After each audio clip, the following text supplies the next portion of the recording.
Bonjour, on est arrivé à la dernière partie de cette série. On en a fait du chemin pour y arriver. La première vidéo était sortie le 14 février. Bon, allez, c'est parti, on va la faire. Le Messier. Le Messier en latin, Custo Melicium, est une constellation créée par Jérôme Lalande en 1779. Aujourd'hui, elle n'existe pas. Elle est située entre la constellation de la Girafe, de Cassiopée et de Céphée. Son étoile la plus brillante avait une magnitude de 4, qui est 50 Cassiopeia. Elle est représentée un Messier, c'est un agent qui est chargé de la surveillance des terres cultivées. Il avait un rôle pour protéger les produits au sol et lutter également contre le vol. En fait, le vrai nom de la constellation est un jeu de mots avec Charles Messier. C'était en fait pour lui rendre hommage que Lalande a créé cette constellation. On va parler de cette constellation qui est assez spéciale. Déjà, elle s'appelle Navire Argo. Elle date de l'Antiquité.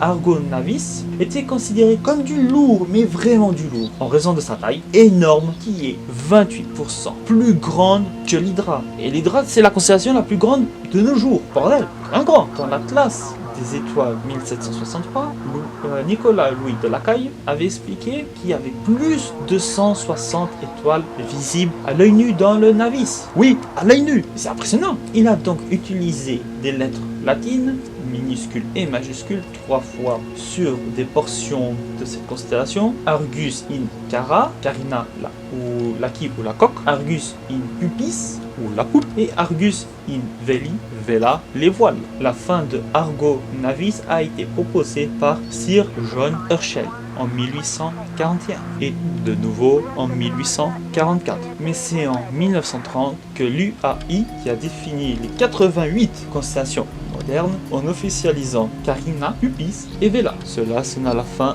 de Argo. Cependant, les désignations de Lacaille ont été conservées dans ces 3 constellations. Petit triangle. On a le grand triangle et on a le triangle de l'été. Enfin, le triangle de l'été, c'est pas une vraie constellation. Elle est formée par 3 petites étoiles de magnitude 5 situées au sud de la constellation de la Bosse. Non, bordel, du triangle bien sûr. Donc, le petit triangle qui sont 6, 10 et 12 Trianguli. Le Renne était une petite constellation située entre la constellation de Cassiopée et de la Girafe. Il l'a mis non loin du pôle nord céleste. Elle fut créée par l'astronome français Pierre-Charles Lemonnier en 1736. Pour commémorer une exposition menée par Pierre-Louis Moreau par Maupertuis en Laponie. Bon, ça y est, bon, on a fini cette vidéo. Je vous remercie d'avoir suivi cette vidéo. Cela a été un plaisir d'avoir fait cette série. Il existe d'autres constellations éteintes. Si vous en voulez, dites-le en commentaire. Ce petit bonus est pour clôturer la série. Je vous dis à la prochaine. On va reprendre sur les planètes. N'hésitez pas à vous abonner à la chaîne, à liker, à mettre un commentaire si elle vous a plu ou s'il ne vous a pas plu. Et je vous invite à me suivre sur les réseaux sociaux, Facebook, Discord, Twitch et Instagram. Et je vous dis à la semaine prochaine et encore merci. Bonne journée.